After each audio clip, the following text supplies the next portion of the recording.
All you gotta do is vibe with me every first and third Thursday. Hi guys, and welcome to Ella's Vibatory. This is episode 1. I am really excited to start this experience with you guys, especially because, I feel like you guys only see the artistry on my page, my manager's page. You don't really get a chance to see, like, intimately what I do throughout the music journey, or like who I am. It's not always just about music. I do several things else, like in life. And so what I want to do is build that rapport, that connection with my fans, my supporters, my followers, my listeners, and, always newcomers. I'm always welcoming newcomers. I'm always hearing that people are listening to my music that I didn't even know had came across my music. And those things really make me happy, excited, and motivates me. So Ella's journey.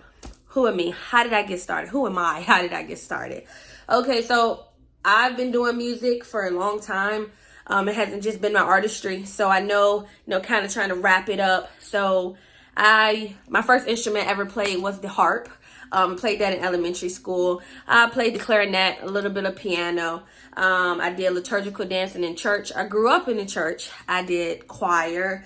I did step team, and a little bit of ballet. So I've been singing, dancing, stepping my entire life. I grew up as a musical baby. My mom grew up being a rapper. So these is kind of like the background parts of me, choreographer, helping, plan out dance outfits, dance attire, and here I am now. So crown me, a little wrap up about that. I know a lot of people think that originally I wanted to be a singer, especially like a lot of people who know my mom and knew that she is a rapper. That really wasn't like the goal for me. I went to school to psychology with a minor in business, and I graduated 2019, people. That was a long journey coming, but I made it. So, with that being said, I was going through a relationship from high school through college. And, of course, that's the one that like really broke my heart, really damaged me, really hit me to the core. One that took me a very long time to be able to get over, to cope, didn't do the right coping skills and stuff like that. So, we all know we have those friends, right? Where you basically, you're talking to them and you're getting advice from them, and then you end up going back to that nigga anyway. Yeah, that's me. Yeah, that's me. That was me. And so I'm not saying that my friends got tired of me bringing it up to him, but eventually people is like, you gonna go back to him anyway, girl. So like, what you want me to say today? What you want me to say today, Ari? What you want me to say? So I went to music. That's what I went to. I really like hearing music that really touches me. Like I just told you what I was going through, and you went and you wrote a fucking song about it. Like, okay, that's the type of music that I listen to. And we all know heartbreaking music. Heartbreaking music, that's that shit to get you through a damn heartbreak, okay? And I'm talking about Tink. I'm talking about Cardi B when it's like, fuck a nigga. Like, I'm out ready to go out here and fuck up the club. I'm talking about Nicki Minaj, Pink Friday. I'm talking about music like that. And I mean, there's many more, but those are just the ones that came to my head right now. So anyway, I started writing music. It came up with a whole album. Crown Me. Crown Me. The crazy thing about it is, I don't really think that Crown Me. I think I was writing down what I wanted to happen, what I wanted to do, but I just wasn't there mentally. Like, mentally, I wasn't there. So I might be talking about self-respect and loving me and stuff like that, but I was still going through that relationship, and I still was not loving me. I was trying to love me. I was trying to let go. I was trying these things, but it wasn't working. So now that I'm like through with the relationship and I'm listening to Crown Me, I'm like, damn, like, was I writing that shit because this is where I was trying to get to? So I'm writing where I'm trying to be, where I'm at, and where I'm trying to breathe. So you gotta listen to Crown Me. We got acceptance, fuck a nigga. We got 10 toes. Loyalty down for people. We got girls night out. I'm gonna do a little twerking. I like dancing, for those who don't know. I'm not, so provocative like, my grandma. She don't like me doing all that. But I like dancing. I like beats. I like music. I just like flowing. That's just me. And everybody who knows me knows that. And if you don't, you know now, because you my family. You my family, you my friend. So, it's several other songs on there. I'm sorry. There's several other songs on that album. So if you ever want to listen to it, you can literally go to my YouTube channel right now, or when you're done, don't leave yet. When you're done, and just type in ARI.ELLAAA 904. All of my songs is there. It's on all platforms. If you go to Apple Music, it's Ariel, because I didn't change my music name until after. Spotify, same thing. Crown Me by Ariel. It's everywhere. So listen to those songs and you see what I'm talking about. So after I wrote those songs, I'm a person that my vision for the videos have to come true. So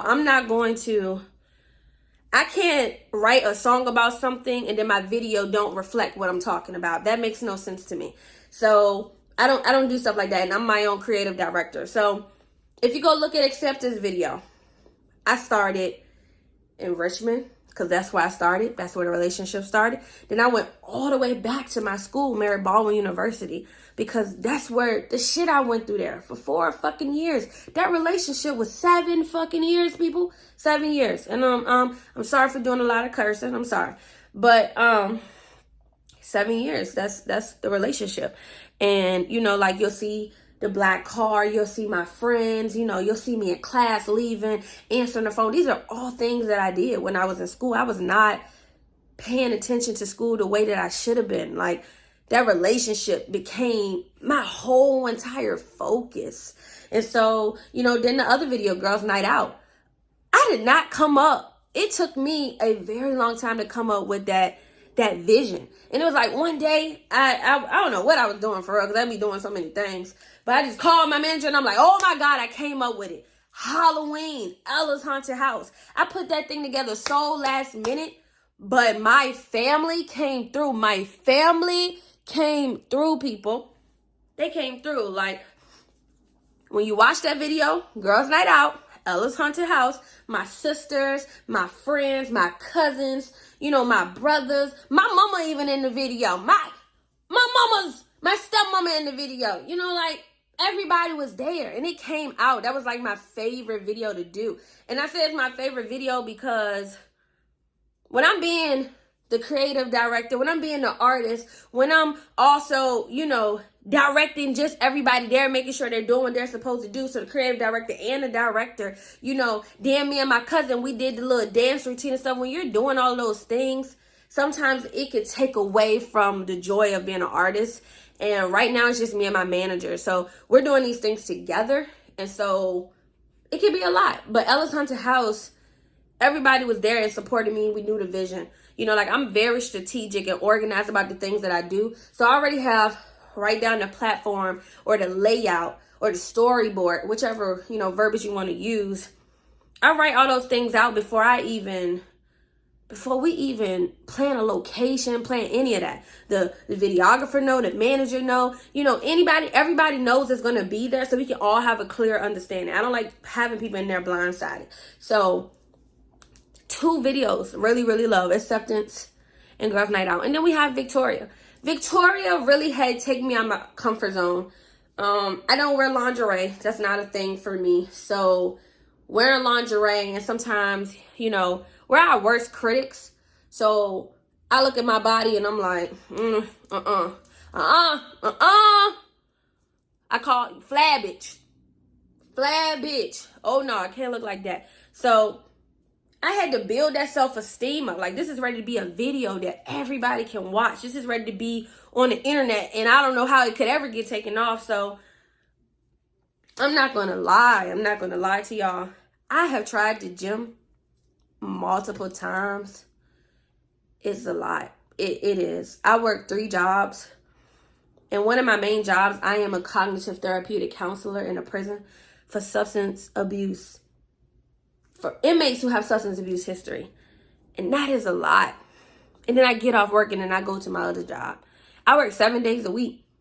I try to fit in the gym as many times. I try to go with friends. I had a trainer, but I'm like, $300 every 2 weeks, $300. I could go on YouTube and teach myself that. But the discipline, you got to have discipline, but not only that, you got to have time. And I don't even have time to do like self-care. I'm barely getting the time frame of sleep we supposed to get. I'm not even getting that. I think the 24 hours that they give us in a day is a scam because I'm not getting it. I don't feel like my 24 hours. If I had more time in a day, I promise you I would be completing the things that I needed to complete. But that's just me. Okay, that's just me. Hey, don't beat the messenger. But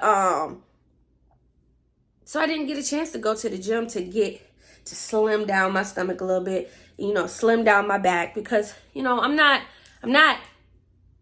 oversized or whatever you want to call it. Even the doctor tells me I'm overweight, like, thank you very much. Appreciate that, wonderful. But it's not what I want it to be. So that was a little challenging video. It was. Then it was also challenging because the way I wanted things to go and the way that it went, like the parts that I wanted, the people that I wanted to be in there, dances that I wanted to be in there, there was definitely a lot of last minute changes. But I definitely made it come. I definitely made it come to like the best way that I could. And overall, I like the video. I like all three of my videos. I love them actually. For me to just start off with Crown Me, I think I did a really great job. I have a lot of like background, on the things that I'm doing. So it comes to me naturally, but I do it so often, that it's just like, I can do it in my sleep. I'm up and ready to do it again. So, so that's how Crown Me started. Now for the entire year from 2020 all the way up to, I'm going to even say, end of 2022, performances. My first performance, my family showed out. Now, honestly, between the Robinson and the Thompson family, my family always show out. I have a lot of support from them, and I'm including my friends at the time and the friends that I have now. I consider them family. Everybody showed out, and I was so grateful. I even got my cousin Tasia to be one of my dancers. Because it's so difficult, and I'm not going to lie, like being an artist and, trying to get your vision to come through, sometimes finances could definitely be a hinder and play a role in why things don't, why things aren't going to go the way that you want it to go. And sometimes that kind of bothered me because I wanted certain dancers, but I just couldn't afford them at the time. Like performances was coming back to back. And I'm not necessarily a person to ask people to just do stuff for free. Because everybody got to get it. Everybody got to make it, so I figured it out. So I asked my cousin Tasia. She is a dancer. She just doesn't explore that talent a lot or often, unless she's playing around and goofing. And I love you. Mm-hmm. Yeah, I know you like, oh yeah. But anyway, so I did that. And my first performance was in Richmond. And it was downtown in VCU area. And thank you to Kokiana for giving me the opportunity. Definitely appreciate it. Definitely. Or some other people know her as Princess, but she goes by both. So it was that, I performed at 6335. I did a few pop-up shops. I had some shirts. I had some hoodies, some shot glasses, some flasks. I want to thank Bee.craft for creating my flasks. I want to thank Tatiana for creating my shot glasses and stuff. So I definitely had a lot of support. Definitely. And I really appreciate all of you guys. And I definitely want to shout out my manager and Kim. Kim, you might as well be calling yourself my stylist at this point because you two are also very important and have definitely helped me out a lot. And so it's been a journey. It has. And I'm very excited for like Ella's Vibatory because all these things that I'm telling to you guys right now, you haven't seen. Like you only see photo shoots. You see videos. You might see me do little clips on my storyboard on Instagram and Facebook and Twitter and stuff, but you don't actually get to hear these parts or see these parts. It can be a process trying to plan a music video. It is a process.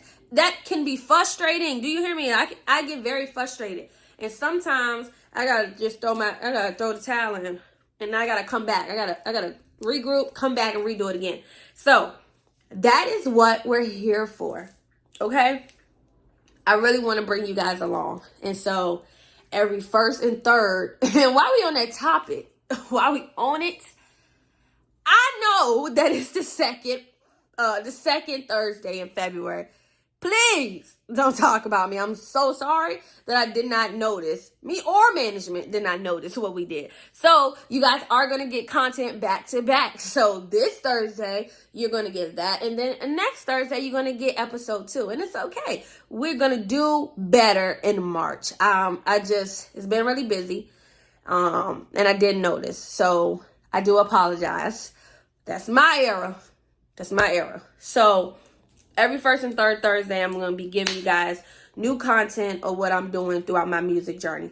And so I won't be giving a lot of stuff now on my social media because I'm coming here to have a conversation with you guys. So if you have any questions, comments, concerns, then drop it below. Right there. You see it? Drop it. And yeah, any tips or any experiences, I mean, and if it's personal and you don't want to put it down here in the comments below, then you can drop it in my DMs. DMs and Instagram, Twitter, Facebook. I have all of the social media. Even TikTok got a DM at this point. So, I'm here. And I want you guys to come along with me. So again, I just want to say thank you guys for even coming to view episode 1. Thank you for being my supporters thus far. And I cannot wait until we keep it rolling because there's so many things that we have, coming up. It's 2023, people. And last year I kind of took a mini mental break because, like I said, it's a lot working in a prison. It's a lot working 3 jobs, and life is just a lot. That's just what it is. It's just a lot. And, we out here trying to keep it moving while we still fighting silent battles. So, just bear with me. And I'm going to bear with you. But I love you guys. And again, thank you. So please share, like, and subscribe. Because if you subscribe, then what? Then as soon as I drop something, it comes straight to the notifications. If you didn't know, now you know now. And I always want to make sure that you guys catch it first. You know what I'm saying? You never know what I'm giving out. You never know what I'm talking about. And you never know if I want you to come along with me somewhere. So, like, subscribe, share. Please tell a friend. Word of mouth sometimes seems to be a fast travel. And so does social media. So, thank you for watching it. Thank you so much. I love y'all. And I hope to see you stay tuned because Ella's Vibatory. First and third Thursday.